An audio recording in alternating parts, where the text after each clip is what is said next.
Hi ළමයි, අපි අද මේ බෙන්ටු කේක් එක හැදෙන විදිහ බලමුද? මේක ග්‍රෑම් 250ක බෙන්ටු කේක් එකක්. මේක ග්‍රෑම් 250 වට විතර වඩා පොඩ්ඩක් වැඩිපුර තිබුණා.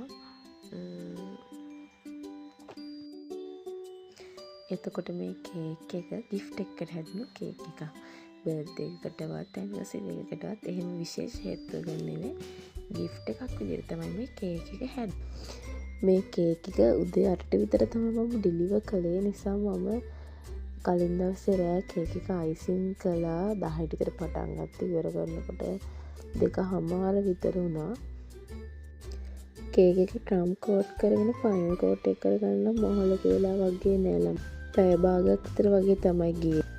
ඊට පස්සේ තමයි අමාරුම ටික තිබුණේ. කේක් එක උඩ මල් පොකුර පාට එකක් තමයි කරගන්න තිබුණේ. කස්ටමර්ගේ කේක් එකේ විදිහට මේ ආර්ට් එක කරන්න තියෙන උවමනාව නිසා මම කේක් එක උඩ ආර්ට් එක කරන්න කලින් කේක් බෝඩ් එකක් උඩ ඒකේ කොළ දාන විදිහ මල් වල පිටි දාන විදිහ ගැන ටිකක් ප්‍රැක්ටිස් කරා. ඒකට තමයි මට සෑහෙන වෙලාවක් ගියේ. මොකද කේක් එක උඩ කරනකොට මොකක් හරි අවුලක් ගියොත් එහෙම ආයේ ඒක හදන එක ටිකක් අමාරු නිසා මුලින්ම ප්‍රැක්ටිස් කරලා ඉන්න එක හොඳයි කියලා හිතුණා.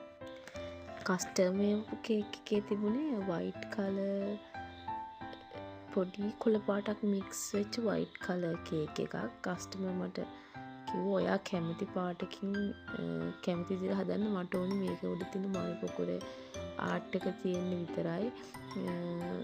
එතකොට ඒ කේක් එකේ හැපි බර්ත්ඩේ කියලා ගහලා තිබුණේ. ඒක අවශ්‍යත් නැහැ. අර ආර්ට් එක විතරයි ඕනි. ඔයා කැමති පාටකින් කේක් එක හදන්න කියලා කස්ටමර්ට නිදහස දුන්නා. නිසා මට හිතුණා පොඩි වෙනසකටත් එක්ක පින්ක් කලර් එකෙන් කේක් එක හදන්න.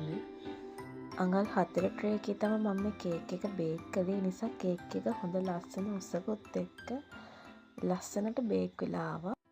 මේක තමයි මම හද පළවෙනි බෙන්ටු කේක් එක. කස්ටමර් අපෙන් කේක් එක විතරක් නෙවෙයි ඕඩර් කළේ. එයා ෆ්‍රෙෂ් ෆ්ලවර් බොකේ එකකුත් යවා ගන්න ඕනේ කියලා කිව්වා කේක් එක දෙන කෙනාට. ඉතින් අපි එයාට එයා ඉල්ලපු විදිහට ලස්සනට ෆ්ලවර් බොකේ එකකුත් ලෑස්ති කරලා ඩිලිවර් කරා. කස්ටමර් ගොඩක් සතුටු වුණා එයාගේ වැඩි ලස්සනට කරලා දුන්න නිසා. ඉතින් ඔයාලටත් දැන් පුළුවන් අපෙන් කේක් විතරක් නෙවෙයි, ෆ්ලවර්ස්, ගිෆ්ට්, ඔයාලා කැමති දෙයක් යවා ගන්න පුළුවන්. ඔයාලට තියෙන අපේ WhatsApp නම්බර් එකට මැසේජ් එකක් දාන්න විතරයි. දාලා ඔයාලගේ ඕඩර් එක කන්ෆර්ම් කරගන්න. බලන්නකො ඉතින් කොහොමද මේ කේක් එක හැදුනේ කියලා.